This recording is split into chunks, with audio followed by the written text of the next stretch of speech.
경제 소식을 빠르고 친절하게 전달해 드립니다. 오늘 굿모닝 경제는 이정환 한양대학교 경제금융대학 교수와 함께하겠습니다. 교수님 어서 오세요. 어서 오십시오. 자, 먼저 금융시장 상황부터 좀 짚어보겠습니다. 어제 전 세계 금융시장이 전반적으로 크게 흔들렸는데 그 이유가 좀 어디에 있었을까요? 사실은 이제 미국의 긴축 정책에 대한 우려가 커졌다는 게 가장 큰 부분이라고 말씀드릴 수 예. 있겠습니다. 그러니까 지금 노동에 관한 지표들, 미국 고용시장에 관한 지표들이 계속 나오고 있는데 사실 이틀 전이죠. 한국 시간으로 이틀 전에는 미국의 어떤 신규 구인이 굉장히 많이 늘었다. 예상보다 굉장히 많이 늘었다라는 보고서가 나오면서 긴축 정책에 대한 우려가 커지게 됐죠. 그러니까 구인이 많아진다는 얘기는 노동에 대한 수요가 많아진다는 이야기고요. 노동의 수요가 많아진다는 것은 임금이 또 늘어날 수 있다는 그런 채널이고, 임금이 늘어나게 되면 결국 또 물가 상승 압력을 자극시킬 수밖에 없기 때문에 우려가 심합니다. 그러니까 결국 고용 시장이 좋으면 좋을수록 인플레이션 압력은 커지게 되고, 인플레이션 압력이 커지는 것을 막기 위해서 긴축 정책을 적극적으로 펴야 한다는 이런 논리가 생기기 때문에 어떤 그런 보고서들이 나오고, 특히나 연준 여러 인사들이 지속적으로 긴축 정책을 해야 된다라는 매파적인 발언을 하고 있기 때문에 어떤 이러한 고금리에 대한 우려가 반영이 되면서 결국 주가가 하락하는 이러한 경향을 보였다라고 보시면 될 것 같고요. 특히나 어제 한국 시장의 충격이 컸는데 몇 가지 이유가 더 있을 것 같습니다. 한국 시장이 충격이 컸던 이유는 일단은 며칠 동안 시장이 열리지 않았다. 결국은 지속적으로 나스닥 지수 같은 것들이 하락하고 있었는데 이런 어떤 기술주의 상황, 미국의 어떤 시장 상황이 한꺼번에 반영이 되면서 주가가 좀 급락한 경향이 있고요. 두 번째는 이러한 주가 하락이 촉매제가 되면서 그동안 고평가 논란이 있었던 여러 가지 주식들이 있었죠. 특히나 2차 전지 관련주가 굉장히 고평가 논란이 있었는데, 이 고평가된 것에 대해서 수요 같은 것들이 이제 다시 한번 재정비되는 상황이죠. 이게 실제 밸류가 맞는지, 흔히 말하는 가치가 맞는지에 대해서 평가가 이루어지고, 고평가에 대한 우려 때문에 특히 코스닥이 많이 하락했는데, 코스닥 관련 2차 전지주들이죠. 에코프로라든지 여러 2차 전지주들이 급락을 하면서 사실은 주가 하락을 유도했다라고 보시면 될 것 같습니다. 결국 긴축 정책이, 미국의 긴축 정책, 그에 따르는 미국과 한국의 고금리에 대한 어떤 우려, 이런 것이 기반이 됐고요. 그다음에 고평가에 대한 우려, 그리고 장이 며칠 동안 열리지 않았던 것들이 한꺼번에 이제 영향을 미치면서 어제 주가가 급락하게 되는 이런 상황이 발생하지 않았나, 이렇게 평가를 하고 있습니다. 예. 네. 그래도 오늘 소폭 하락하긴 했는데 미국 국채 금리도 계속 오르고 있잖아요. 어제 16년 만에 최고치를 경신했다 이런 소식도 있었는데 이건 배경이 또 어디에 있는 걸까요? 첫 번째는 아까 말씀드린 것처럼 이제 긴축 정책을 할 수밖에 없는 상황들이 조성이 되고 있다라는 것을 말씀드릴 수 있겠고요. 아무래도 이제 고용 시장이 좋다 보니까 인플레이션 압력이 늘어나게 되고, 인플레이션 압력이 늘어나다 보면은 결국은 금리를 올릴 수밖에 없거든요. 또 섣불리 금리를 내렸다가 이 고용 시장을 자극시킬 수가 있고, 네. 임금 상승을 지속적으로 유도하면서 결국 인플레이션이 고착화되는 상황을 발생시킬 수가 있기 때문에, 사실 미국 중앙은행의 연준은 굉장히 어떻게 보면 보수적으로 이 문제에 접근하고 있고요. 보수적으로 접근한다는 이야기는 이제 고용 지표에 대해서 좀 민감하게 반응하고 있다라고 많이들 평가를 하고 있습니다. 그래서 일각에서는 이렇게 흔히 말하는 지표들에 민감하게 정책이라는 시장이 반응한 적이 있었느냐라고 할 정도로 사실 지표에 따라서 왔다 갔다 하는데, 사실 과거의 경험상 인플레이션을 잡을 때 확실히 잡지 못하면은 고착화되는 경향들이 있기 때문에 지수에 굉장히 민감하게, 여러 가지 지표들에 굉장히 민감하게 반응하고 있다라고 아마 보시면 될 것 같습니다. 그리고 노동시장 과열이 가장 큰 문제고, 이것을 잡기 위해서 미국이 긴축 정책을 더 오래 피는 것이 아니냐, 금리를 더 올리거나 아니면 고금리 상태를 지속적으로 유지하는 것이 아니냐라는 우려가 생기면서, 기본적으로 흔히 말하는 우리가 올해의 금리, 내년의 금리, 내후년의 금리가 예상보다 높아진 상태거든요. 예상보다 높아진 상태니까 이런 것들이 국채 금리에 반영이 되고 있다라고 일단 보시면 될 것 같고요.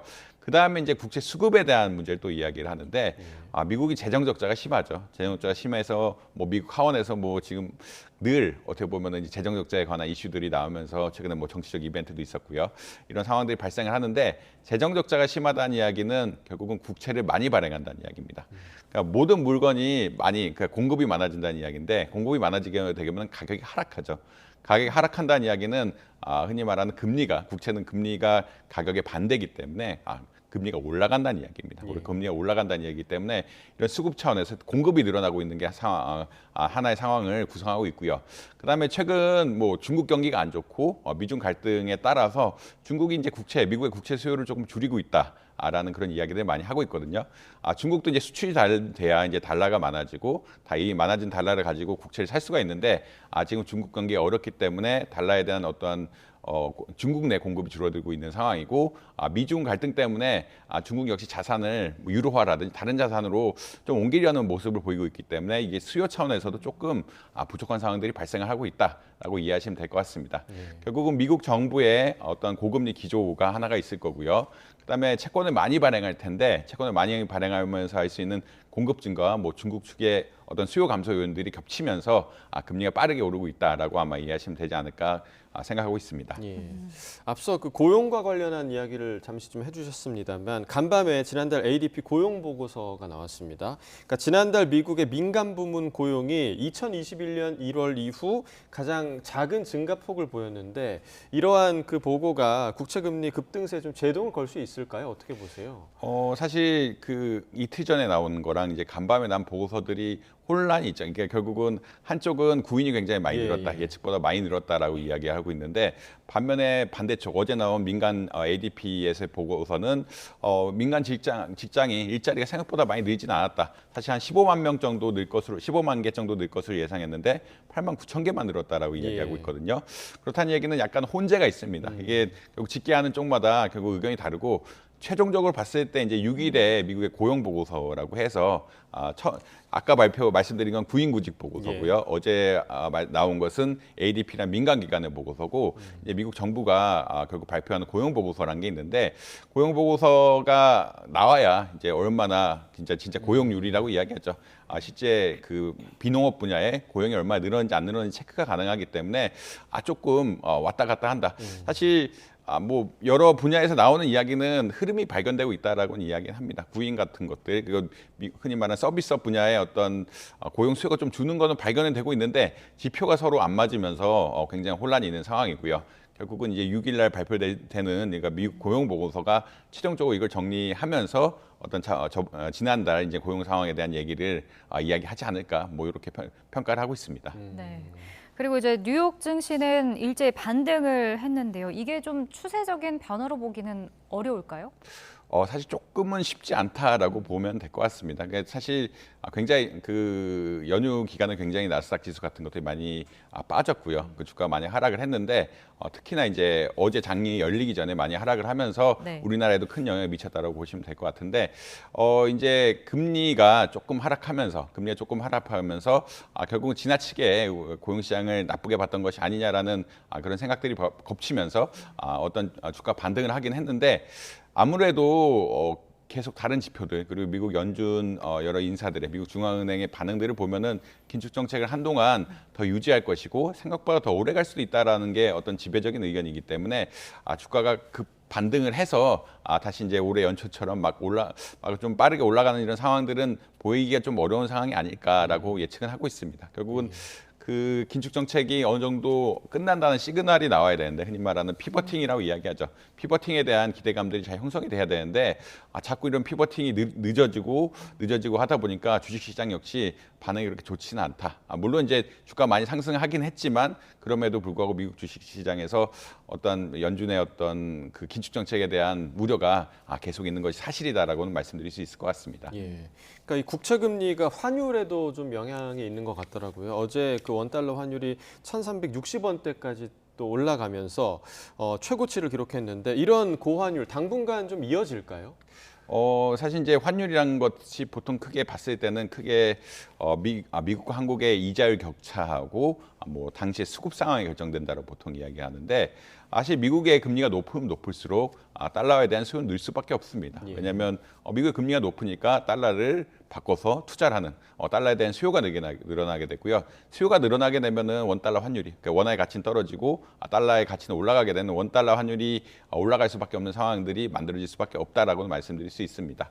그렇기 때문에 미국 금리가 계속 더 오를 것이다. 아까 말씀드린 것처럼 이제 국채 금리가 올라가는 이런 양상이기 때문에 결국은 금리 격차가 더 벌어지고 있고요. 금리 격차가 더 벌어지기 때문에 미국의 어떤 달러 수요가 늘고 원화의 수요가 감소하면서 원달러 환율이 올라가는 이런 경향성들이 있다라고는 분명히 보시면 될 것 같고요.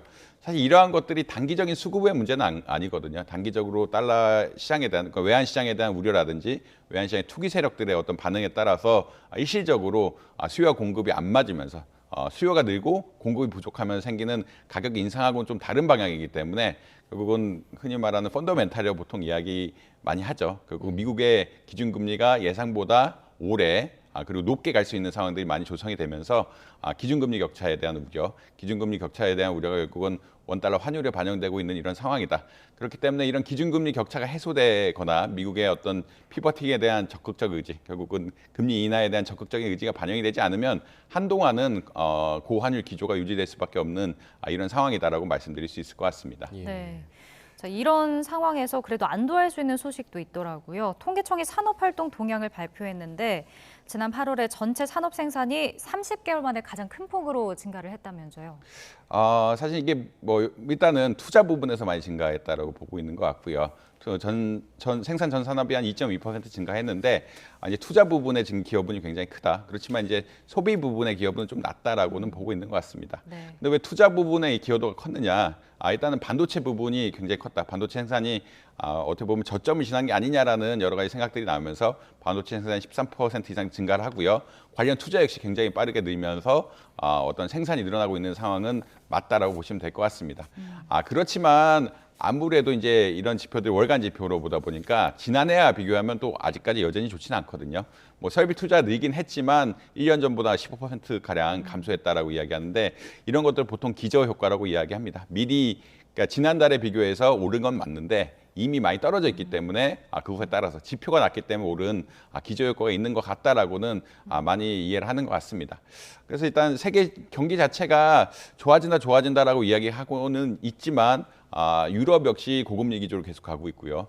미국 역시 경기가 연착륙을 유도하고 있긴 하지만 잘 정리가 안 되는 상황이고 중국 역시 별로 좋지 않은 상황이기 때문에 아직까지 확 좋아지는 이런 기세는 나오고 있지 않고요. 일단 투자가 일부 증가를 하고 있지만 예상만큼 그러니까 작년에 비해서 급격하게 증가를 하거나 이런 것은 아니다. 결국은 이런 지표가 좋게 나온 것은 일종의 착시일 수도 있다라는 그런 것들 아마 주목할 필요는 있다라고 보시면 될 것 같습니다.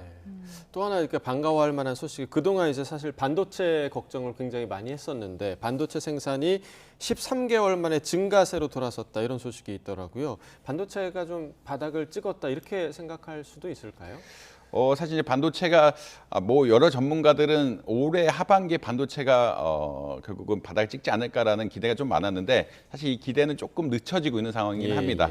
뭐 재고 같은 것들이 중요한 지표인데 재고가 늘어나는 폭은 계속 감소하고 있긴 하지만 메모리 반도체 분야라든지 이런 부분에서 재고 늘어나는 폭은 감소를 하고 있지만 재고 자체는 아직 늘어나는 방향성 자체는 늘어나고 있거든요. 이제 재고가 본격적으로 줄어들면서 재고가 줄어든다는 얘기는 수요가 많아지면서 공급이 생산이 그것을 못 따라간다는 이야기이기 때문에 재고가 줄어드는 시점이 아마 중요할 것이라고 생각을 하고 있고요.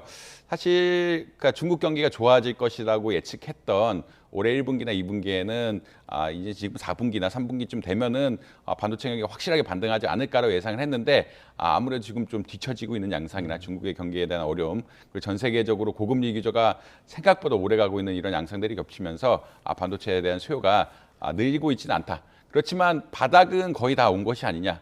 바닥은 내년 상반기라든지 내년 1분기 정도 되면은 결국은 특히나 AI 기술들에 대한 수요는 굉장히 많이 늘어나고 있고요. 특히나 딥러닝이라든지 챗 GPT 같은 그런 다양한 기술들이 개발이 되면서 반도체에 대한 수요가 한 2024년부터 2030년까지 굉장히 빨리 늘어날 거라고 예측을 하고 있기 때문에 아마 내년 1분기면은 반등이 이어지지 않을까라고는 예측을 하고 있습니다. 그렇지만 아직까지 재고 지표상이라든지 이런 것들을 봤을 때는 정확하게 뭐 저점이 가까우고 있는 것들은 맞지만 아직 반등을 확실하게 했다라는 그런 증거를 제시하기는 좀 어려운 상황이 아닌가 이렇게 평가를 하고 있습니다. 예. 네. 자, 끝으로 디지털 화폐 소식도 좀 간략하게 살펴보겠습니다. 자, 한국은행과 정부가 내년 말까지 CBDC를 실험한다고 밝혔는데 이게 뭔가요? 사실은 여러분들이 코인에 대한 이야기를 하는데 코인은 이제 가상 자산이라고 해서 블록체인 기술을 기반으로 해서 뭐 거래라든지 상품이라든지 내가 뭐 흔히 말하는 주식형 코인 같은 것도 있어서 흔히 말하는 주식을 대체하는 여러 가지 기능들을 할 수 있는데 CBDC란 것은 우리가 사용하는 법화죠. 우리가 사용하는 지폐를 디지털화하는 이런 기술이라고 보시면 될 것 같습니다. 결국은 코인 형태로 만들지만 중앙은행이 담보를 하는 거죠. 우리가 10,000원의 현금이 있으면 10,000원의 CBDC는 정확하게 동일하다라는 것을 보장을 해주면서 네. 일종의 거래라든지 지불수단 그리고 흔히 말하는 중앙은행의 시중은행에 대한 유동성 공급 수단 같은 것들을 이러한 디지털을 통해서 하는 이런 기술이다라고 보시면 될 것 같습니다. 사실 여러분들 은행 계좌를 갖고 있어서 이런 것들에 대한 뭐 별 생각이 없으셨겠지만 CBDC를 만든다는 것은 개인의 입장에서 보면은 자기만의 어떤 지갑이 전자지갑이 생긴다는 이야기거든요. 예. 전자지갑이 생김으로써 모든 거래들이 내 전자지갑에서 디지털로 내가 물건을 살 때도 내 지갑에서 다른 사람의 지갑으로 직접 송금할 수 있게 하고 그런 것들이 사실 지불 결제이기 때문에 이제 지불 결제 차원에서 굉장히 많은 이야기들이 나오고 있거든요. 그리고 지불 결제가 이런 중앙 시스템에서 오류가 없이 기입이 돼야 되기 때문에 이런 것에 대한 사실 굉장히 기술적인 노력 그리고 서버 관리에 대한 노력들이 굉장히 어떤 뭐 얘기들이 굉장히 많이 나오고 있는 상황이다라고 보시면 될 것 같습니다. 요약해서 말씀드리면 이 CBDC란 것은 우리가 가지고 있는 이제 화폐를 결국 디지털화한다라는 이야기고요. 디지털화한다는 이야기의 핵심은 개인들이 자기 지갑, 디지털 지갑을 가지면서 이 디지털 지갑에서 결제를 하거나 지급을 하거나 할 수 있는 이런 기능들을 부여한다라고 아마 이해를 하시면 되지 않을까 이렇게 생각하고 있습니다. 네, 자, CBDC가 또 어떤 변화를 가져올지 기대해봐도 좋을 것 같습니다. 이정환 교수와 경제 이야기 나눠봤습니다. 고맙습니다. 고맙습니다.